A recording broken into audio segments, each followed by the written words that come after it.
Essentiel, le rendez-vous culture de RCJ, un monde de livres avec Josiane Savigno. Bonjour et bienvenue dans ce monde de livres de février qui va être un très spécial monde des livres, puisque en fait il ne sera pas question de livre ou peut-être d'un livre à venir, qui sait. En tout cas il sera question d'océan, d'archéologie, d'actions qui sont menées en France et en Israël. Alors voilà ce qui s'est passé. J'ai voulu profiter du passage de David Onona à Paris pour faire une émission avec lui, parce que donc certains d'entre vous, j'espère, lisent l'Arche et le savent. David Onona et Brigitte Onona-Mannheim tiennent la rubrique archéologie de l'Arche depuis 1 an à peu près, et à l'été ils ont réalisé ce magnifique numéro sur Césarée que vous devriez tous acheter si ça n'est fait déjà.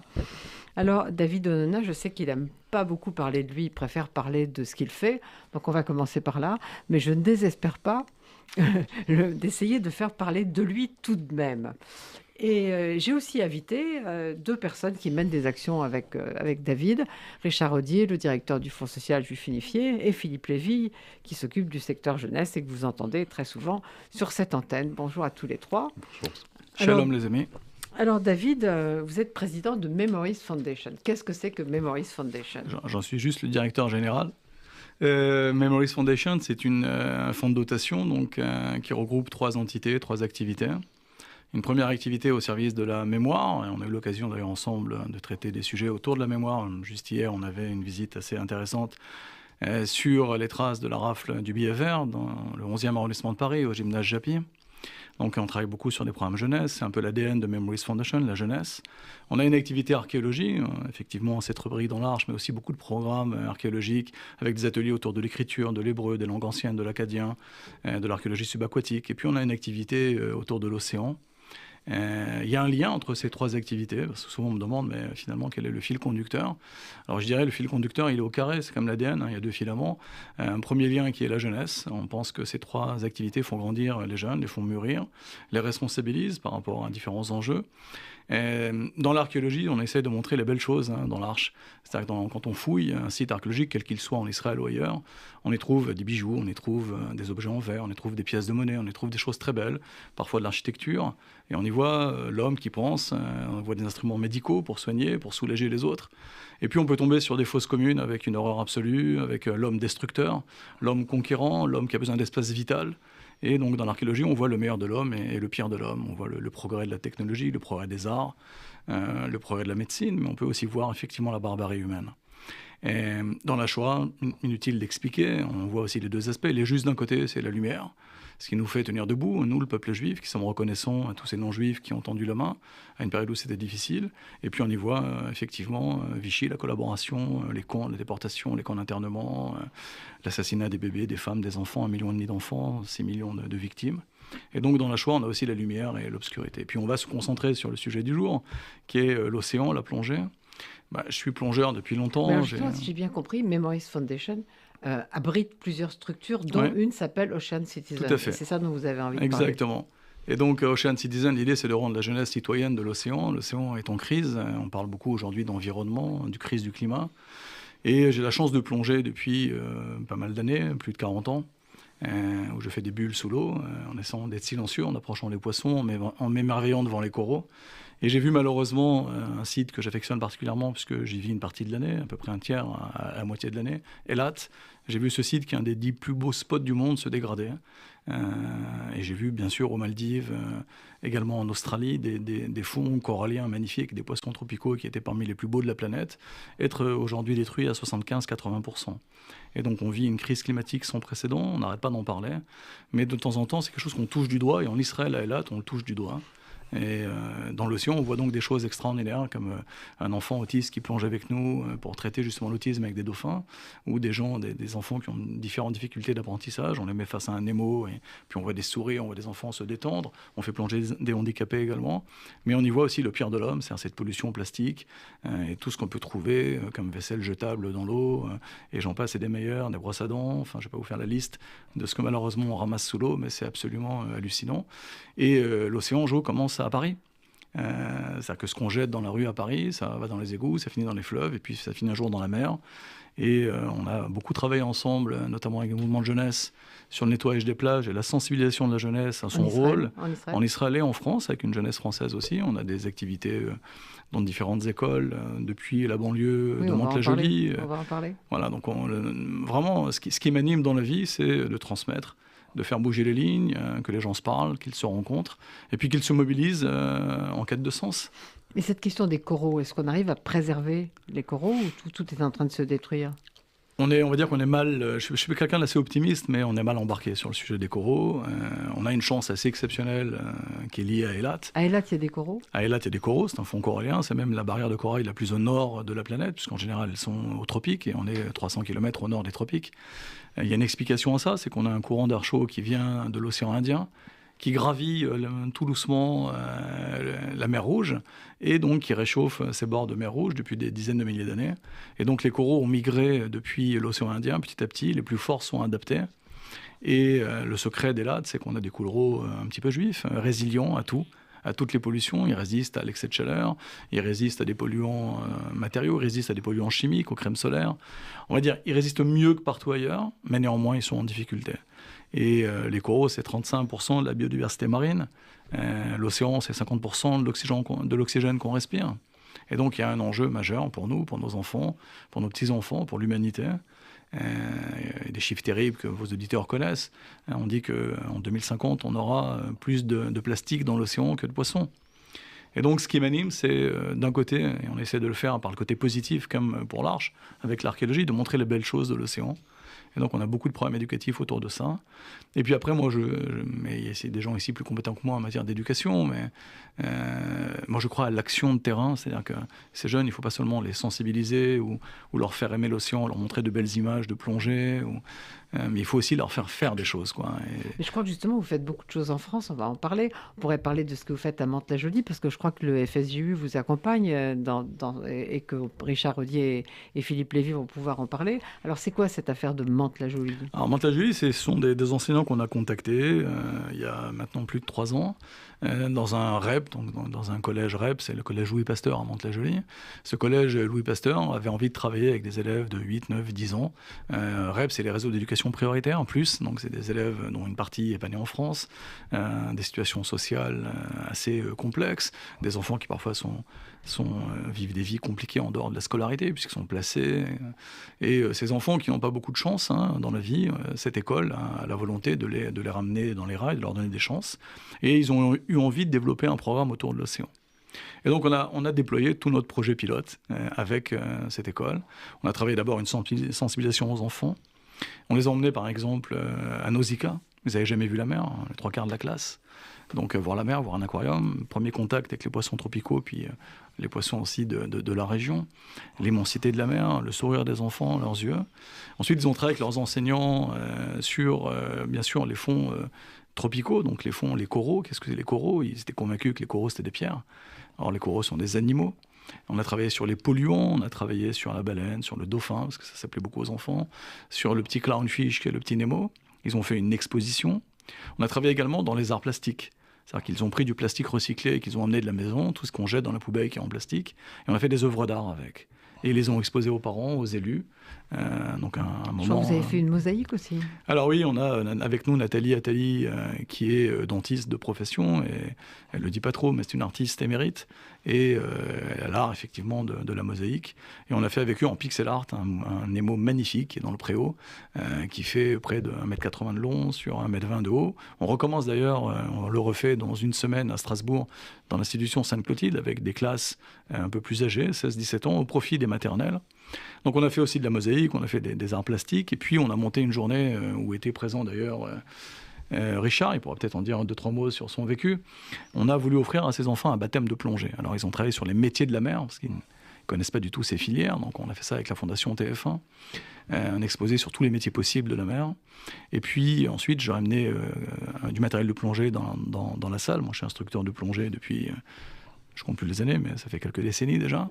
Et donc j'ai amené, ils n'avaient jamais vu une bouteille de plongée, jamais vu un régulateur, certains jamais vu un masque, jamais utilisé. Et j'aurais fait une promesse ce jour-là, c'est de monter 2 ateliers. Un premier atelier sur l'apnée, à sec, Donc on les a mis dans une salle, on les a déshabillés, on les a mis en chaussettes, sans les chaussures. Ils ont emmené un petit tapis et puis un coussin, et puis on a mis de la musique relaxante. Puis on a travaillé sur le relâchement, le lâcher-prise, pour préparer donc ce travail en piscine, puisqu'il y avait parmi eux pas mal d'enfants pour qui l'élément eau est un élément compliqué, difficile, pas du tout naturel. Et puis on a cherché un club partenaire, bénévole. On a trouvé un club à Mantes-la-Jolie, de gens à l'opposé de ces enfants, qui vivent plutôt dans de bonnes conditions, de catégories socio-professionnelles plutôt hautes. Et puis je leur ai dit, voilà, j'ai un rêve, c'est de prendre ces enfants dans la piscine municipale, et puis de leur offrir un baptême, c'est-à-dire un instructeur, un enfant. On a amené des photos de nos photographes partenaires, on les a immergés dans l'eau, on les a fait imprimer. Et puis ce jour-là, Richard est venu, et on avait 75 gamins. Mais Richard Audier, justement, comment le FSJU accompagne-t-il ce genre d'action ? On l'accompagne parce qu'en fait, on rêverait que ça soit un modèle pris par les mouvements de jeunesse et par les écoles.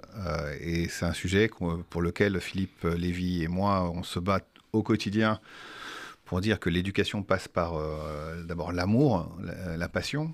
Parce que si on est passionné, amoureux, on fait attention normalement à son couple, à ses parents, à son pays, à sa pelouse. À son environnement. On a du mal, et en fait avec David, on a plusieurs passions communes, dont l'archéologie et la mer. Je suis aussi plongeur, et en fait quand on a vu ce projet, je dis mais c'est ce qu'il faut faire. Et donc nous, le problème c'est que le Fonds social juif unifié ne vit que de dons, et on a des dons qui sont limités sur des programmes, parce qu'on est majoritairement une organisation sur du social au sens la veuve et l'orphelin, et là en fait on est au cœur du sujet, c'est-à-dire on vient faire de l'éducation. Et en plus, parce que c'est quand même ma casquette Fonds social juif unifié, c'est que les éducateurs parlent arabe ou hébreu, donc ils sont israéliens. C'est que les photos de plongée, c'est des photos des coraux en Israël. Ces gamins, quand moi je suis arrivé, toutes les filles, sans exception, étaient voilées, et les gamins disaient qu'ils parlaient arabe, mais je parlais mieux arabe qu'eux, tout en étant ashkénaze et français, parce qu'en fait ils ne connaissent pas l'arabe, parce qu'ils l'entendent comme ça, mais ils ne la savent pas. Et on parle d'environnement, on parle de sauver la planète, on parle arabe, hébreu, on leur montre des poissons. Alors au début, ils sont un peu frileux ou prétentieux, parce que c'est toujours ça. Et l'avantage de l'eau en termes éducatifs, c'est qu'il n'y a pas de mensonge sous l'eau, il n'y a pas de fake news, il n'y a pas de frime, parce que l'eau, en fait, c'est un univers dans lequel on est né, mais dans lequel on a été évacué. Et une fois qu'on y est retourné, avec un détendeur, une bouteille de plongée, si on ne sait pas faire, on est en tension, on va le dire comme ça, n'est-ce pas David ? Et donc on est obligé de se réguler. Et pour ces gamins qui sont un peu turbulents, c'est exceptionnel, parce qu'en fait ils apprennent l'humilité, les règles, respecter un moniteur, un éducateur. Et donc nous, pour Fonds social, en fait on a dit on fait ce pilote zéro avec David. Et le rêve, c'est ce qu'on est en train de monter. On a levé un peu d'argent là pour le programme 2023, mais on doit trouver du financement pour aller avec David et les équipes Noé faire ça. C'est-à-dire que c'est vraiment le meilleur outil, parce que il y a tous les critères de la pédagogie informelle. Ce que l'on fait avec Philippe Lévy dans les colos. C'est-à-dire que, voilà, donner un cadre tout en s'amusant, avec du respect, avec un éducateur. C'est du pain béni. Pour autant, ce pain béni, il n'est pas toujours mangé, parce que tout le monde est dans son quotidien. Mon programme de Maccabiade, mon programme de... Et puis, il y a un climato-sceptisme. Et puis, il y a un climato-sceptisme de la part de nos jeunes coreligionnaires. On a fait un séminaire avec des éducateurs très aguerris, à part une dizaine qui a fait la fresque du climat, entre ceux qui ont une position très conscientisée en disant finalement la culture prendra toujours le pas sur la nature, entre ceux un peu plus religieux qui pensent à un Olam Haba, à un monde futur, ou ceux qui nous disent avec des arguties le judaïsme n'a pas approuvé qu'il est green, parce que entre le Rav Kook qui était végétarien, l'année de Jacher en Israël, etc., et qui quelque part s'exonère d'une action immanente, on a quand même, en tout cas pour le public de nos jeunes coreligionnaires, des jeunes qui nous disent c'est pas mon souci principal. Ils n'ont pas tellement manifesté pour la marche pour le climat. On les a pas vus, à la différence de la jeunesse nationale, dans les rangs de ces manifestations-là. On a pourtant des jeunes universitaires, étudiants, qui globalement peuvent travailler des sujets sur l'urgence climatique qui ne sont pas plus éco-anxieux que ces autres jeunes. Donc là, il y a un vrai sujet. Et c'est pour ça que je reconnais que le travail de rendre tangible par l'action, par l'archéologie, par le fait d'être un petit chercheur ou de plonger, donc ce côté immersif, c'est pour nous l'occasion justement de casser cette approche dans les mouvements de jeunesse qui est parfois très théorique, il n'y a qu'à, faut que. Là, ils sont face à une urgence, que ça soit plonger, que ça soit faire une fresque du climat, où ils se rendent compte de manière assez systémique que tout est lié en fait. Et on a des jeunes qui ont fait ce fresque du climat, qui sont sortis notamment dans le cadre du séminaire qu'on a fait, et ça a étayé le fait qu'il fallait absolument qu'on ait des partenariats avec Ocean Citizen, qui nous ont dit « ça y est, je peux relier les exodes migratoires avec un épandage massif de Monsanto sur des terres qui vont toxifier l'ensemble des populations ». Ils ont retrouvé tout ce lien et ils comprennent enfin pourquoi le problème est global, mais tant qu'ils ne l'ont pas touché du doigt au sens vraiment propre, ça reste encore assez théorique. Et malgré le fait que certains aient un bon capital culturel, social, et qu'on peut imaginer, si on voit la littérature, que globalement, ce sont les jeunes les plus armés qui vont aller grossir les rangs des militants.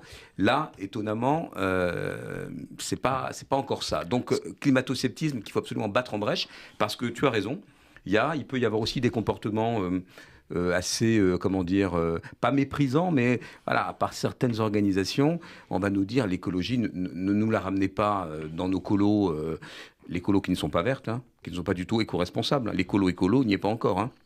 Il y a une inflation de plastique, les approches pédagogiques, elles sont malmenées, ça manque de référents. Donc pour nous, on est au point zéro, je le dis avec solennité, de la démarche green dans les milieux de l'éducation informelle juive. Alors, Ocean Citizen, elle est à Eilat. À Eilat, moi je suis quelqu'un qui aime faire des ponts entre les gens, entre les cultures. À Eilat, on a commencé avec une école pilote qui est une yeshiva tichonit, donc un lycée, mais avec une orientation religieuse. Et ce lycée s'est doté d'un club de plongée interne. On forme aujourd'hui 149 personnes à la plongée. C'est jeune, à Eilat, tous les ans. Et ces jeunes, ils n'avaient jamais nettoyé, par exemple, une plage. Donc jamais été confrontés au filtre de cigarette qu'on jette, aux bouteilles en plastique qu'on laisse. Puis en Israël, on a aussi un problème de propreté. Parfois, sur les sites, on a des progrès à faire dans le domaine. Et on a mis ces jeunes avec leur kippote, avec leur tzitzit, sur les plages. On les a mélangés d'ailleurs avec d'autres populations. Et ils ont complètement changé de portage et de regard. Quand je parle des jeunes de Mantes-la-Jolie, c'est la même chose. Mais justement, David de Mantes-la-Jolie, je suppose qu'un certain nombre de ces élèves sont musulmans. Et donc vous arrivez, vous êtes juif, mais un grand nombre. Vous êtes juif israélien, vous arrivez avec votre kippa, ça se passe comment ? Ça se passe avec beaucoup de curiosité, on va dire. Et en même temps, ils sont très vite. Il y a deux choses qui se jouent très vite. La première, c'est qu'ils comprennent qu'on vient leur offrir quelque chose. Et donc, ils ne payent pas pour ça. Et donc, c'est quelqu'un qui vient pour eux, qui dégage du temps. On vient avec des jeux, des quiz, beaucoup de techniques. On a une équipe enseignante là-bas qui est extraordinaire. C'est des enseignants qui sont mobilisés au-delà du temps de travail, des réunions le dimanche. Moi, j'avais plein de préjugés sur l'éducation nationale en France. J'en suis revenu parce que j'ai vu des enseignantes de biologie, de sciences, de physique, une proviseure se mobiliser. Et des élèves qui sont venus me toucher parce qu'ils n'avaient jamais touché de juif, ils n'en avaient jamais vu en vrai à part à la télé. Et puis très vite, on dépasse tout ça parce qu'on a un langage commun qu'on va développer, une passion commune. Ils ont trié les poubelles chez eux, ils ont fait des sculptures en plastique, des objets qui sont absolument hallucinants. Et petit à petit, ils sont rentrés dedans, c'est-à-dire ils ont trouvé du sens. Et puis, on a joué, par exemple, sur les fiches en biologie marine pour parler des dauphins. Je leur ai demandé de le faire en anglais. Et donc, ils ont travaillé avec leur prof d'anglais. Et c'est comme M. Jourdain, quoi. Ils se sont mis à parler l'anglais tout en travaillant officiellement sur l'océan. Et puis les arts plastiques aussi. Des élèves de quel âge, David ? Des élèves qui ont entre 8 et 12 ans, 13 ans. Ils ont grandi. Et puis on a un projet phare qu'on essaye de développer ensemble. Donc j'ai dit qu'on aura fait cette journée de baptême de plongée. C'était énorme parce que, comme tu l'as dit, on a vu des cadors. Finalement, c'était le moment de descendre dans l'eau et d'aller sous l'eau. Et donc de respirer avec cette machine. Et là, d'un coup... il n'y a plus de cadors. Et Richard Audier, vous y étiez ? Oui, j'y étais. Alors c'est très drôle parce qu'un des caïds de la classe qui jouait des gros bras en surface, bien évidemment, il a paniqué et puis il n'arrivait pas à mettre la tête sous l'eau, à respirer. Et puis il disait il a un problème avec les palmes. Bon, c'est vrai qu'on a un peu rigolé. Les filles, elles étaient plus à l'aise, plus calmes, plus détendues. Et puis en fait, on a tous les moyens de faire passer tous les messages dans ces cadres-là. Parce qu'il se rend compte qu'il ne peut pas être ridicule. d'abord, et que pour ne pas être ridicule, il est obligé d'écouter une consigne. Je reviens à ça. C'est essentiel, c'est de faire le lien entre ce qu'on apprend et ce qu'on vit. Et on parle, parce que par moments, on a un peu de gouaille 68 heures, j'allais dire, de gueuler et de dire ça ne va pas. Mais si, c'est un peu ce qu'on dit avec Philippe et David, si c'est pour faire les prières de je ne sais quoi, de dire on est ouvert vers l'étranger, la veuve et l'orphelin, mais on a peur aux premières personnes qui est différent, mais c'est pas possible. Donc nous, pourquoi on fait ça? C'est qu'en fait, on a juste une culture, j'allais dire, qui nous oblige à l'ouverture. Et ces gamins-là, en fait, on leur a parlé de religion, on leur a parlé de je ne sais quoi, des profs, etc. Et en fait, quand on est avec eux dans la piscine, c'est fini. Les barrières, elles sautent, parce que le sport aussi permet ça, l'environnement. Et j'allais dire que pour ces enfants, je suis totalement d'accord avec ce que dit David Onona, c'est-à-dire que pour nous, quand on vient offrir quelque chose, c'est-à-dire que on n'est pas venu avec des tweets, des télés, une people en disant à le faire des photos. Non, on est venu s'amuser avec eux en piscine, prendre un cadre. David a eu la bonne idée qu'on offre du matériel aussi de plongée, c'est-à-dire masque, tuba, palme pour les gamins qui gardent ça chez eux. Mais franchement, vous recevez tellement. Cette journée-là, moi, je l'appelle abus de bien social. Hein. C'est-à-dire que moi, j'ai passé une journée de travail, mais je ne l'ai pas vu, quoi.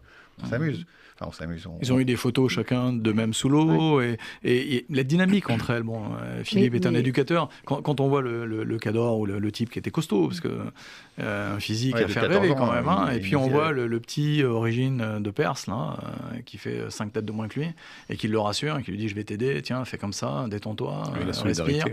Et finalement, le grand, il regarde le plus petit en se disant lui, c'était mon souffle-douleur, mais finalement, il est plus costaud que je pensais, il a du courage. Les filles qui me disaient non, on va pas le faire, et puis finalement, elles le font.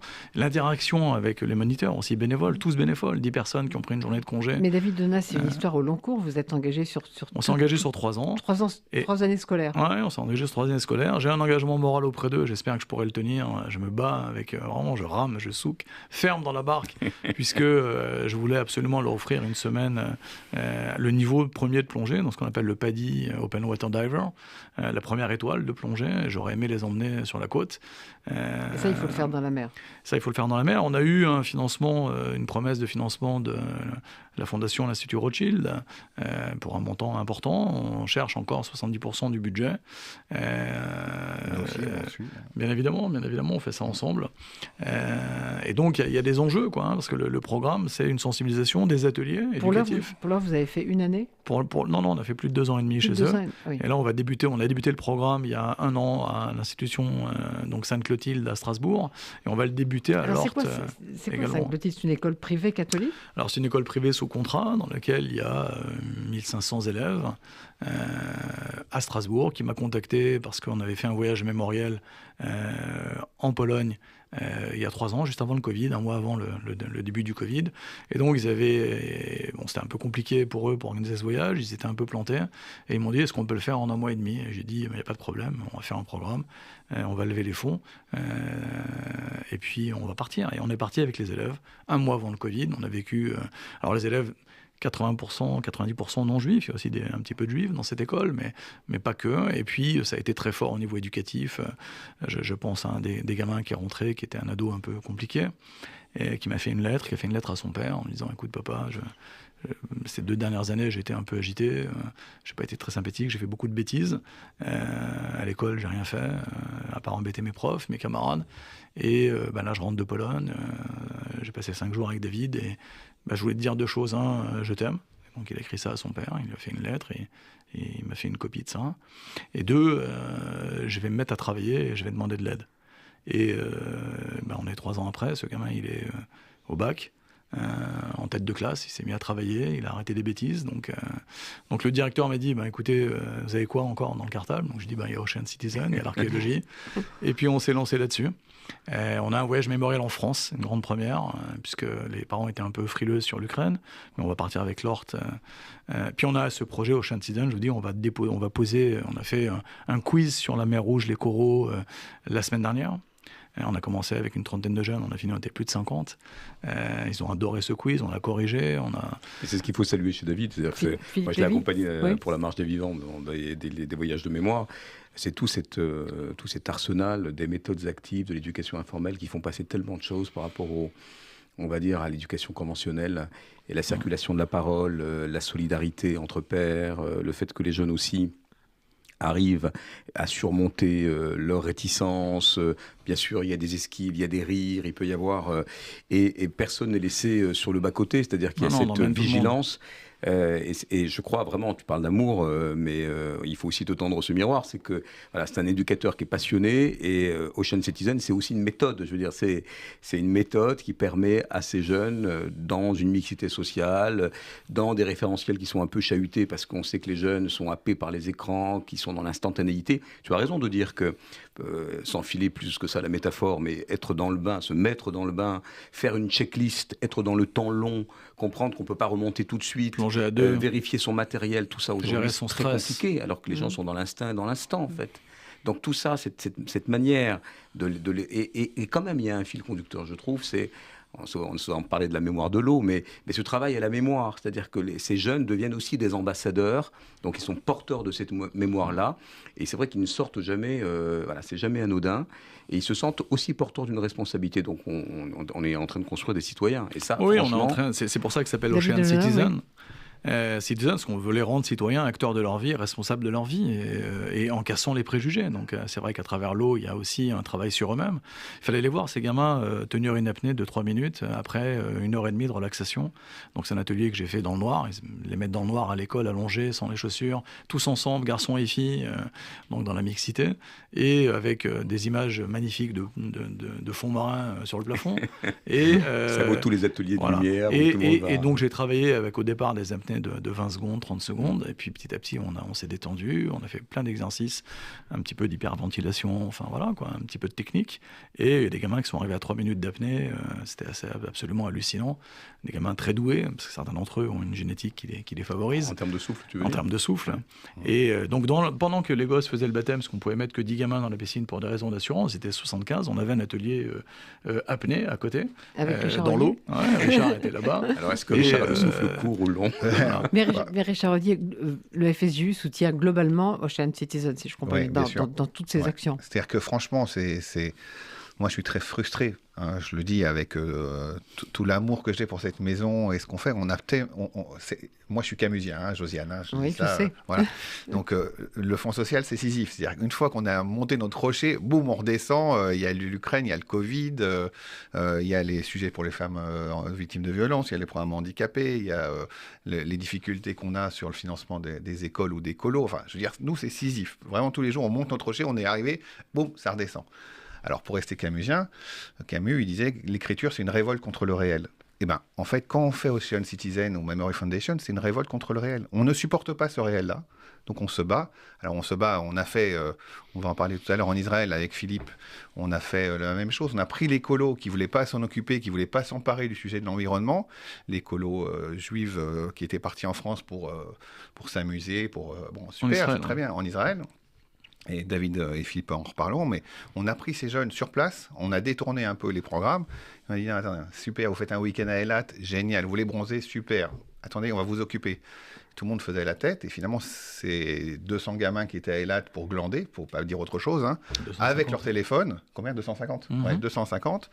Ils étaient contents parce qu'il y avait le Wi-Fi à Eilat, hein, c'était super. Hein, vraiment, ils ont la mer, le plus bel endroit du monde. Vous avez les montagnes du Sinaï et la mer Rouge à côté, et ils étaient a priori sur leur téléphone. On dit non, attends. On vous offre, voilà, vous voulez pas, on vous offre des seaux pour mettre des cigarettes dedans. Et on vous offre une découverte de la plage. Et on vous explique ce que c'est les coraux. On les emmenait à la réserve de corail. Ce sont ces jeunes qui ont nettoyé la plage. Oui, alors ce qui est extraordinaire, c'est qu'effectivement, grâce à ce partenariat, Myriam Fedida a beaucoup travaillé avec nous, ainsi que Ilanit Rosner de la Chava israélite, qui est le partenaire un peu historique aussi de Noé, sous l'égide Noé, sous le branding Noé. Et donc, on s'est associés Noé, tous la ensemble. Marque éducation, la marque éducation du FSJU. Donc, effectivement, on s'est associés et on a fait 4 choses très différentes ce jour-là. La première chose qu'on a fait déjà, c'est de leur dire, on va s'amuser, parce qu'on va aller se baigner dans la réserve de corail. On va aller visiter l'aquarium sous-marin d'Eilat, qui est un des plus beaux du monde. Mais avant ça, on va travailler. Et pas seulement travailler, on va ramasser des poubelles, ramasser des mégots de cigarettes, des bouteilles en plastique sur les plages, au milieu des touristes. Et donc on leur a fait un petit support qui est peut-être passé dans les photos, dans lequel on a mis le temps de dégradation des différents objets usuels qu'on trouve sur les plages. En anglais, en français, en arabe, en espagnol. Donc ils avaient chacun, ils ont fait l'ambassadeur, ils ont ramassé, les filtres, garçons et filles. filles. Ça ne se désintègre jamais. Ça met des années, ça devient du microplastique, c'est ingéré par les poissons, ça nous abîme l'organisme, puisque ça pose des problèmes hormonaux. Enfin, c'est une pollution, quoi. Et donc on leur a dit, vous allez le faire, mais vous allez le faire avec des Israéliens de votre âge. Et donc il y a une organisation qui s'appelle Shomrei HaMifratz, les gardiens du golfe d'Elad, qui ont leur âge, une trentaine d'Israéliens qui sont venus, et il y a eu aussi dans cette journée la rencontre entre des adolescents du même âge. Je vous avoue que pour les Français, se baisser, ramasser, c'est un peu compliqué parce que certains enfants ne sont pas, on va dire, les coutumiers de ramasser des poubelles ou des immondices ou leur et de les mettre dans des seaux. Et quand ils ont vu les Israéliens le faire, parce que ces jeunes Israéliens sont recrutés tous les ans par la mairie d'Elat pour se succéder sur les plages et donner l'exemple, ils ont petit à petit joué le jeu. Et on a vu des choses incroyables, comme des touristes qui les voyaient sur leur transat, donc il faisait quand même 40 degrés. Ils voyaient ces jeunes Français et Israéliens ramasser des bouts de cigarettes, les mettre dans des bouteilles en plastique, dans des seaux, ramasser des bouchons de bouteilles en plastique, des bouteilles en plastique. C'était si sale que ça, cette plage? Ah ouais, c'est comme toutes impressionnant, comme toutes les plages du monde. Et j'ai vu des touristes se lever un peu honteux, quoi, et puis désenfouir le fil de cigarette, et puis le mettre dans le seau, et puis discuter avec eux. L'exemplarité donnée par des jeunes, c'est quelque chose qui est très puissant. Très important.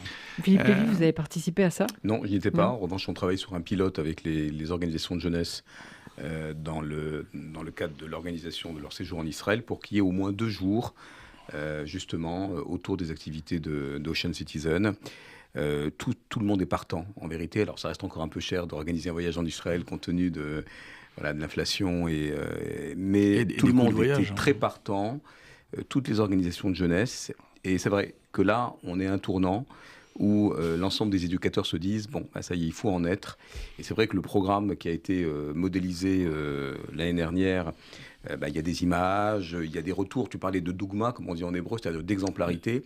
Et les éducateurs qui souvent vont prendre dans la tradition des grandes personnalités, des grands sages, pour parler d'exemplarité, pour la première fois, je l'entends, parlent d'exemplarité dans le comportement écologique, en fait. C'est-à-dire que, voilà, là, on revient à un curseur qui correspond plus à cette action qu'il faut faire ici et maintenant, parce qu'on ne va pas attendre 2050 pour griller, si j'ose dire. Et c'est intéressant de voir que voilà, les éducateurs veulent participer. Donc c'est un pilote qu'on est en train de mettre en place.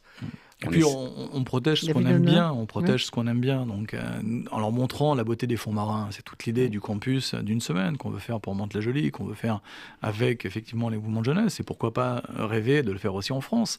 On a aussi en France des côtes importantes, aussi bien Atlantique que Méditerranée, avec aussi des enjeux de pollution majeurs, des menaces, parce que c'est tous les océans du monde qui sont menacés.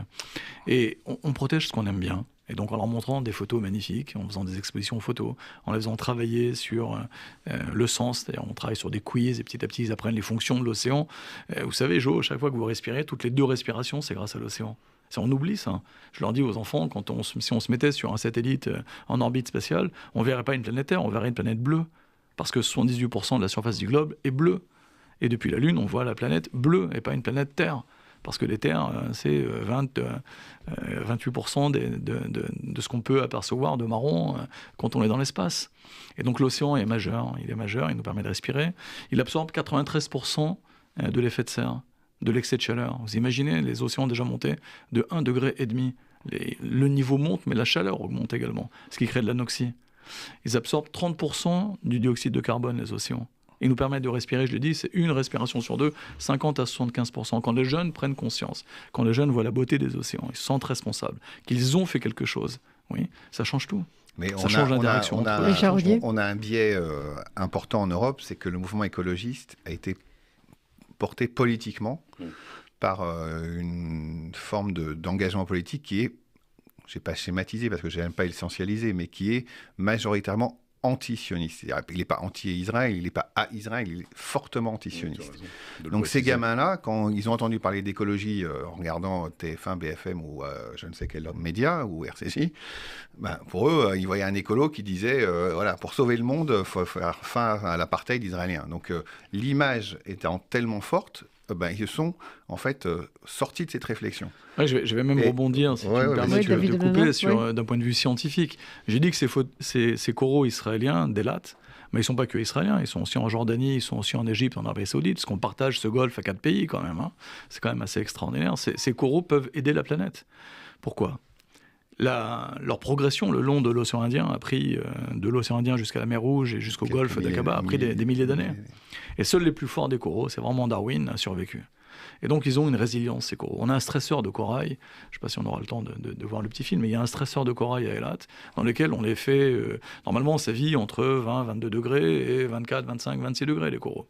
Dès qu'on est à 28, 29, 30 degrés, c'est trop chaud. Et donc, ils meurent. Ils expulsent les zooplanctons, ils expulsent donc les algues qui les composent, et au final, ils meurent de faim. Et ils meurent de chaleur. Et donc, après, la vie meurt autour d'eux. Et les coraux israéliens résistent mieux à tout, à la chaleur, aux polluants. Donc, ce sont des super coraux.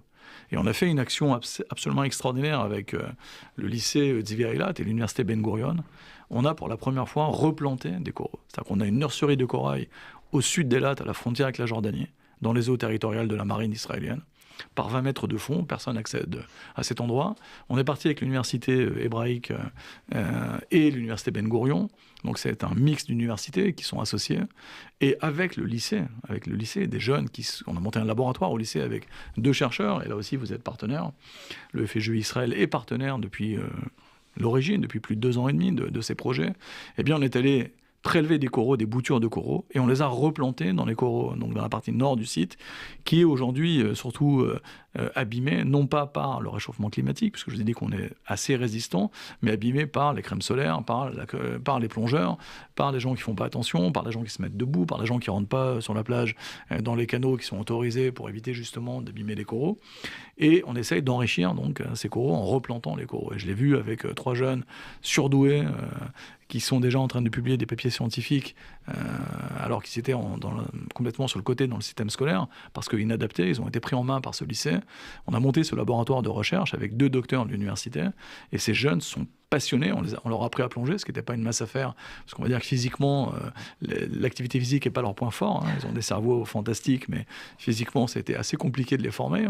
Chaque fois, on relève, j'y suis le 6 février, on a à nouveau 75 jeunes qu'on va à nouveau former à la plongée, parce qu'on fait toutes les classes à tour de rôle. Hein. Et donc, Memories Foundation, le fonds, a financé une partie du matériel de plongée. Là, on va ramener une vingtaine d'ordinateurs de plongée. On va ramener des lampes à coraux, des lampes à UV pour éclairer les coraux la nuit. Et donc ces jeunes ont replanté pour la première fois des coraux, ce qui est une émotion assez forte, parce que ça veut dire qu'on peut faire quelque chose, on peut inverser un mécanisme, et peut-être aussi ces coraux israéliens, on peut les replanter aux Maldives, pays musulmans, aux Seychelles, on peut les replanter peut-être en Australie, on peut les bouturer, et peut-être que finalement l'avenir de la planète viendra aussi de cette région. Et donc je dis ça aux enfants, je dis tous les chercheurs du monde viennent à Eilat pour étudier la résilience des coraux d'Eilat. Ils sont un peu juifs, ces coraux, donc ils résistent, ils ont résisté à tout, et quelque part, ils sont une chance pour la planète. Et Israël, c'est aussi montrer Israël autrement, c'est aussi montrer le pays autrement. Dans le festival de la plongée, où, également, vous suivez ça, le Red Sea Festival, qui a aussi été soutenu par la Fondation Rothschild en France. On réunit des plongeurs de Jordanie, on réunit des plongeurs d'Égypte, des plongeurs israéliens. On va plonger en Jordanie, on nettoie les fonds en Jordanie. On va plonger en Égypte, on nettoie les fonds en Égypte. On va plonger en Israël, on nettoie ensemble. Et on n'est plus sur la politique. Oui, mais le problème, d'après ce que dit Richard Audier, c'est plutôt en Europe. Alors, en Europe, on a les mêmes préjugés que dans la région. Ma conviction à moi, mon rêve, ce serait de voir des éducateurs juifs aller au-devant de ces banlieues, aller au-devant de ces jeunes, et montrer un autre visage de la communauté. Quand moi je dis aux jeunes dans la Torah, parce que vous avez peut-être remarqué, je porte une kippa, j'en suis plutôt fier, mais d'un judaïsme ouvert sur l'autre, dans la Torah, on a le Nouvel An des arbres, et on a dans Bereshit, dans la Genèse, dans Genesis, l'obligation pour l'homme de travailler la terre et de la garder. L'ishmor, de la garder. Shmor olam yeled, garde, petit enfant, surveille et protège la terre. Et c'est vrai que parfois, malheureusement, dans le milieu craignant Dieu, on oublie nos responsabilités envers la nature. Et on doit respecter la nature, comme on doit respecter les animaux dans le judaïsme. On doit respecter cette nature. On plante des arbres, le KKL le fait de manière fantastique. Alors nous, on va avoir des volontaires en service civique. Le Fonds social juif unifié a un agrément en intermédiation qui met à disposition des volontaires en service civique sur une mission de 8 mois. Alors pour l'instant, c'est sur la mémoire, c'est sur le bénévolat, sur la citoyenneté, sur des sujets qu'on peut considérer être des zones de confort. Et là, on est en train, pour une dizaine, de les identifier pour qu'ils travaillent notamment en partenariat avec Ocean Citizen et qu'ils soient des ambassadeurs de l'océan ici, en France, et qu'ils aillent effectivement au-devant de ces REP, toujours avec l'accompagnement éducatif d'Ocean Citizen. Et c'est vrai que c'est un déterminant qui nous réjouit parce qu'il y a des jeunes qui viennent nous voir en disant « Moi, c'est l'écologie, j'ai envie d'aller porter ce message-là, de faire des fresques du climat, d'accompagner des jeunes qui n'ont pas forcément le stock de mots pour expliquer le fait qu'ils ont envie d'y aller, mais c'est compliqué. » Donc, on est plutôt rassurés, c'est plutôt prometteur d'avoir cette petite cohorte qui va venir travailler là-dessus. On a un dialogue précieux avec le FSJU, que ce soit en Israël, avec la structure locale ou avec le FSJU ici. C'est que l'ADN du FSJU, c'est le social. Ça, je crois que je l'ai bien compris, c'est dans le terme même, Fonds social juif unifié. Et la notion d'unification, c'est quelque chose qui est clé pour moi. C'est créer des ponts et se parler. Dans la société, je le vois avec tous les enfants, quels que soient les sujets d'ailleurs sur lesquels j'interviens. Chacun est dans sa bulle, chacun est dans sa vérité. Et il faut laisser tout ça de côté. Il faut arriver à se regarder comme des humains. On est sur la même planète, dans le même bateau. Et il faut laisser les dogmes de côté. Il ne faut pas avoir peur, parce qu'on peut être avec une kippa debout devant des jeunes musulmans à Eilat. Et je le dis aussi à nos jeunes. Et à Mantes-la-Jolie. Et on peut être fier de ce que l'on est, tout en les respectant aussi, et leurs valeurs ne sont pas inférieures aux nôtres, ils ont le même sang rouge qui coule dans les veines, et la planète bleue, elle est bleue pour tout le monde. Et donc, ce fonds social juif unifié, dans nos projets, on fait du social. L'éducation, c'est aussi du social, c'est donner une chance à ces jeunes. Quand Richard Rodier dit c'est Sisyphe, c'est parce que vous essayez, Richard Rodier, d'ouvrir les actions du fonds social juif unifié. C'est compliqué financièrement. C'est compliqué financièrement parce que nous, on a pris comme parti pris que pour être solidaire, pour être généreux, pour être engagé, pour se battre contre ce fameux réel, il faut être cultivé. Alors, cultiver, donc on a un département que vous maîtrisez bien, Josiane Savigno, c'est la culture, puisque vous êtes la secrétaire de rédaction de l'Arche, en disant, mais si on se cultive, si on lit, si on apprend les histoires, l'archéologie des pays, l'archéologie des sites, quand tout ça est mis en cause, ou par des fake news, par exemple sur l'archéologie, c'est très important. Quand on voit les traces successives dans une région, personne ne peut dire je suis là le premier. Donc c'est vraiment des éléments. Où j'étais la seule et j'ai toujours été là sans que les autres soient là. Donc on est confronté à une réalité scientifique. Quand on lit, on se cultive, on voit une différence. Et donc c'est parce qu'on crée des citoyens cultivés que derrière, ces gens-là vont être généreux et donner de l'argent pour qu'on puisse aider la veuve et l'orphelin dans nos actions sociales. Et la démarche citoyenne, c'est pour ça que ça s'appelle Ocean Citizens. En fait, ce qu'on fait avec Philippe Lévy, c'est que nous, on est juste là pour essayer de trouver des citoyens de l'humanité avec les valeurs juives qui sont par nature universelles. Mais quand ces valeurs juives qui sont par nature universelles, on les rend dans un identitarisme ou une fermeture, ça nous déplaît de façon épidermique. Donc nous, on leur dit, mais attendez, regardez, lisez, déplacez-vous, marchez avec vos yeux et vos oreilles ouvertes et pas avec un téléphone dans les mains quand vous allez sur les plages de Tel Aviv ou de Césarée comme dans le numéro de l'Arche. Quand on a fait ce numéro, Josiane Savigno le sait bien, c'est que tout le monde connaît Tel Aviv pour ceux qui vont en Israël. À une demi-heure en voiture, il y a le plus beau site archéologique du monde qui s'appelle Césarée. Et combien de touristes français, pour ne parler que des Français, sont allés se promener réellement à Césarée. Non pas un mariage, une bar mitzvah à Asdod-Yam et manger un très très bon chipoudé sur la plage.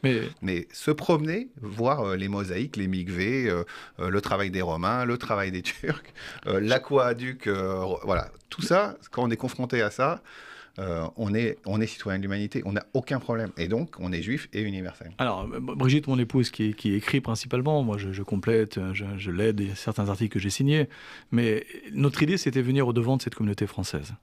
On est très fiers de notre culture française, de la langue de Molière. On a toujours cultivé dans la famille tous mes enfants qui vivent en Israël, qui sont heureux.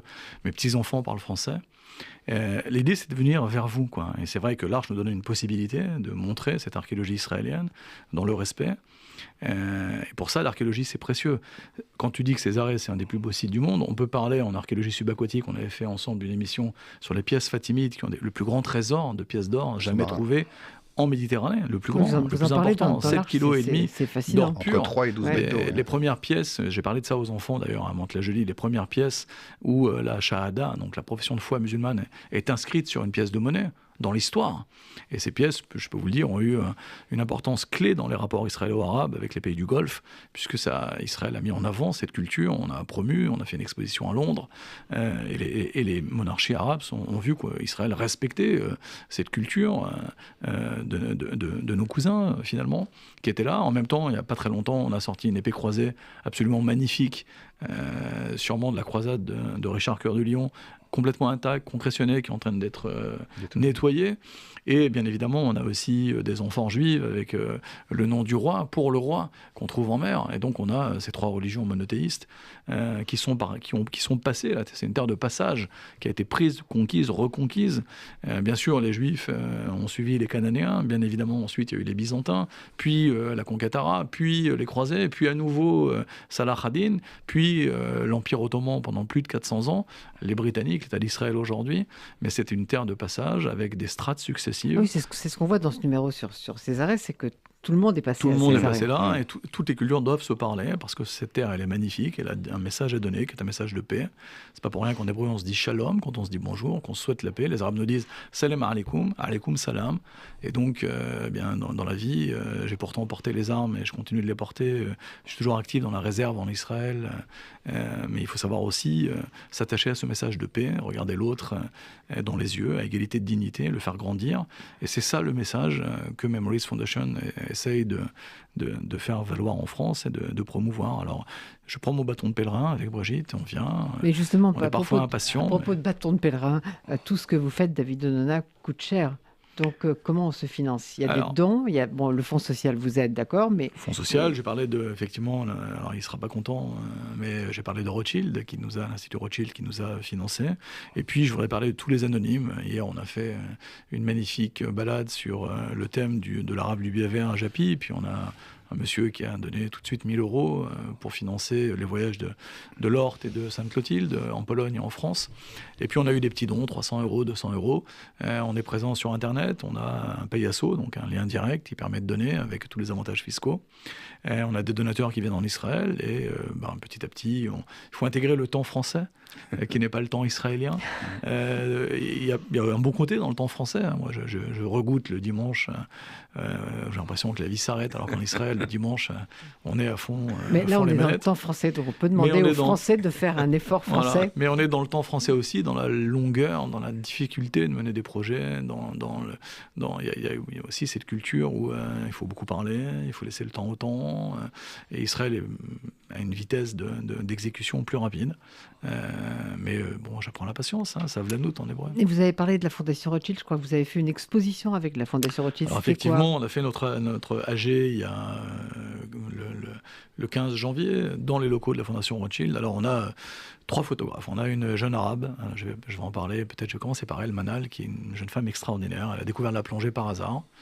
Et puis dans le milieu culturel dans lequel elle vit, on ne peut pas être une femme et plonger. Ça veut dire du bikini, du maillot de bain, du monokini, une combinaison au milieu des hommes, vivre à Eilat, où il n'y a pas de communauté musulmane. Elle a voté avec ses pieds. Et donc elle a décidé de passer ses niveaux de plongée, puis de devenir master diver en plongée. Et puis elle a pris la photo sous-marine, et elle est douée, elle est extraordinaire. Et elle a fait un article très émouvant dans la presse israélienne en expliquant que finalement elle a sacrifié sa vie de femme, parce qu'elle ne va jamais se marier. Parce qu'elle ne peut pas se marier en dehors de sa communauté, elle trouvera pas elle n'a pas trouvé un homme qui l'accompagne à Eilat, et elle a décidé que, entre guillemets, ce qu'elle laissera au monde sont ses photos des fonds d'Eilat. Et donc, c'est une des 3 photographes qui est l'ambassadeur d'Ocean Citizen. Les 2 autres sont Boaz Samouraï. Elle était dans cette exposition de la Fondation Rothschild. Il y a donc Boaz Samouraï et Noam Kortler, qui sont 2 autres photographes absolument de dimension internationale, mais qui sont d'une humanité, d'une proximité avec les enfants. Ils offrent ces photos. Et donc, on les expose effectivement à la Fondation Rothschild. On fait nos réunions dans cette salle. C'est absolument magnifique. Je rêverais de les voir d'ailleurs dans les locaux ici. Ce serait vraiment quelque chose d'intéressant, de surprenant, ça calme. Hein. Vous savez, chez les dentistes, je m'amuse en Israël de temps en temps, on va chez le dentiste et on a une musique très calme et avec des photos des fonds marins d'Eilat. Et j'avais demandé à mon dentiste, mais bon, moi je suis pas content. Hein. Moi c'est ce que je fais quand je vais chez le dentiste, je ferme les yeux, j'imagine que je suis immergé dans mon petit aquarium à Eilat. Et il m'a dit, mais tu peux pas savoir, ça calme les gens, quoi. Ça repose, ça calme, ça, ils respirent. C'est presque de l'hypnose, quoi. Ils suivent les poissons et puis je peux mieux travailler. Et donc il y a une vraie vertu de ces photos. Au-delà de faire aimer, de faire découvrir les fonds marins. Et donc, voilà, on est plein de projets, plein d'énergie. Et justement, à propos de fonds marins, je voudrais qu'on parle de vous quand même. Et on a encore un peu de temps pour parler de vous, David Onona. Donc, je sais que vous avez été longtemps inspecteur à l'autorité des antiquités israéliennes, chargé du trafic d'antiquités. Alors, j'aimerais bien en savoir un peu plus sur ce trafic d'antiquités. Qui trafique qui ne trafique pas. Et à quoi ça sert Alors, le et quelle ampleur ça a? Le Reshut HaAtikot, qui est l'autorité qui gère l'archéologie en Israël, Israeli Antiquity Authorities, donc a une unité spéciale. C'est une unité spéciale avec des pouvoirs de police et des pouvoirs militaires et des gens qui ont une formation, c'est la chance que j'ai eue, énorme. Au-delà de vivre avec une archéologue depuis plus de 37 ans, j'ai rencontré les plus grands archéologues israéliens pour me former, parce que pour être inspecteur général aux antiquités israéliennes, il faut quand même avoir un niveau culturel et une compréhension de ce qui motive les voleurs et de ce qu'on a comme trafic sur les marchés internationaux. Alors, je veux bien parler du shod, on est dans un domaine un peu confidentiel. Le shod en hébreu, c'est ce piratage d'antiquités, ce vol d'antiquités. Les années où j'ai rejoint cette unité, on m'a demandé, on est venu me chercher, parce qu'on a estimé que j'avais un profil et des compétences qui allaient avec ça. C'est les années de l'État islamique, où l'État islamique a mis en pièces l'archéologie en Irak, en Syrie. Ça sert au terrorisme. Bien évidemment, c'était la deuxième source de financement de l'État islamique. Et quand le FBI, la CIA, les services israéliens se sont rendus compte, et bien évidemment Interpol, de ce trafic qui finançait l'État islamique, on a vu des horreurs. On a vu en Syrie des archéologues qui ont été abattus dans des villes du Décapolis en public pour obliger les autres archéologues à fouiller et à livrer tout ce qui était monnayable sur les marchés. On les a vus vider les musées et les réserves des musées et les vendre au plus offrant. Et malheureusement, Jo, il y a toujours des acheteurs. Que ce soit, et le plus terrible, c'est parfois même des musées officiels de différents pays qui blanchissent entre guillemets. Vous avez retrouvé des bien sûr. Des choses dans les musées ? Bien sûr, bien sûr. Des musées qui vont, par des différents circuits, authentifier ces pièces comme si elles avaient été fouillées dans les années 60-70, et ça n'a pas de valeur. Alors, il y a les musées qui sont malheureusement acheteurs, et puis il y a des collectionneurs privés également, qui sont passionnés, et qui sont prêts à mettre des sommes folles pour une pièce de monnaie de l'époque de Bar Korva, la révolte de Bar Korva, ou une époque... les collectionneurs sont terribles parfois. Sont terribles, ils n'ont aucune limite, ce sont des gens passionnés.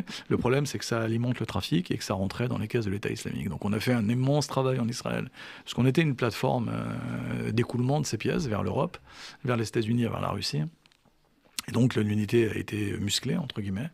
Et donc, on a procédé à peu près à 150 arrestations, des enquêtes, plusieurs millions de dollars saisis. On a fait un énorme travail. Et puis voilà, après, on ne peut pas trop en dire plus. On a déclenché une opération qui a toujours lieu, dont je suis très fier. Dans le désert de Judée, on a les rouleaux de la mer Morte. Et dans ces rouleaux de la mer Morte, il y a à peu près 830 grottes cachées dans le désert de Judée. On en a fouillé 11 de manière scientifique, et les autres ont été pillés au cours des siècles. Et donc, Israël Chasson, le directeur des antiquités, et Amir Gador, le chef de l'unité, le directeur de l'unité contre le trafic, a décidé que cette fois, c'était fini, quoi. Et on a lancé, en 2017, un énorme travail qu'il a fallu aussi financer, de visite de l'ensemble de ces grottes, avec des drones, avec une équipe de gens qui font de l'escalade. Et j'ai monté la première opération dans la grotte des Crânes, avec près de 2000 volontaires qui se sont succédés en plein désert de Judée et qui descendaient en rappel dans la grotte. Et on a retrouvé des choses incroyables, encore récemment, des pièces de la révolte juive de Bar Korva, des rouleaux, mais des choses qui ne sont pas publiées scientifiquement, donc on ne peut pas tellement aborder ça. Mais je suis très fier d'avoir participé à cet élan. J'ai arrêté des gens en Israël, tout type de gens, des juifs, des non-juifs, des trafiquants, souvent à la tête sont des juifs, qui vendent ensuite ces objets vers l'Europe. Il faut savoir que quand on fouille de manière comme un pirate, comme un voleur des sites d'antiquité, on détruit la science. Parce qu'après, on ne peut plus dater, on ne peut plus lire l'histoire. Donc c'est un attentat contre l'histoire et la mémoire des hommes aussi. Mais David Onona, quand on vous écoute, le temps passe très très vite. Mais je voudrais qu'on dise quand même encore un mot pour finir de ce que vous faites aujourd'hui. Vous êtes guide, je pense que Richard Audier a profité de vos lumières, non? Oui, Philippe a profité de mes lumières en Pologne. Encore hier, puisqu'il nous a fait l'honneur et le plaisir de nous rejoindre pour cette visite un peu iconoclaste. Mais Richard Audier en Israël, non? Richard Audier nous, on tourne ensemble parce qu'on est passionnés des mêmes sujets, David et moi. Donc, mais je voudrais juste dire, juste dans le sens de l'archéologie, justement, une des visites qu'on a fait ensemble avec David, qui concerne l'islam, on est allé visiter un musée à Jérusalem, le musée Rockefeller. Et c'est intéressant aussi par rapport à l'histoire et à l'ouverture. Parce que dans ce musée, on retrouve des pièces qui sont dans le musée. Certaines ne sont pas visibles, mais celles-ci, elles sont visibles. De portes de mosquées du XIIe, du XIe, du XIIIe siècle, en bois, avec des femmes sculptées. Et là aussi, quand je pense à ce qu'on voit en Iran, et pardon d'être encore une fois un peu militant, mais ce qu'on voit, ce régime barbare, ce qu'il fait sur les femmes en Iran ou sur les démocrates, mais qu'ils aillent voir leur histoire sur place, hein, on voit dans les fouilles qu'on a retrouvées, c'est des portes de mosquées avec des femmes sur place. Bon, je sens qu'on va se faire tuer par Daniel Tapia et Maxime Van Der Beek qui ont réalisé l'émission. Donc, on va éviter de se faire tuer, de terminer cette belle émission. Moi, j'invite les auditeurs à vraiment soutenir Memories Foundation, soutenir le FSJU, parce que quelque part, effectivement, on est ensemble. Mais on a fait cette émission pour ça, David. Et effectivement, on guide un certain nombre de personnes en Israël, de familles, plutôt en mode privé. On les fait rentrer au laboratoire des monnaies, dans des endroits confidentiels. C'est ce qu'on peut faire quand on a travaillé aux Antiquités, comme mon épouse, pendant plus de 20 ans. Moi, j'y ai passé 3 années. Donc, on a effectivement un network qui nous permet de voir des choses exceptionnelles. Voilà. Mais merci à tous les trois. Merci à vous. Et nous se retrouvons le mois prochain. Et maintenant, le journal de Rudy Saada. Merci, David. Merci, Jo. Merci, Josiane.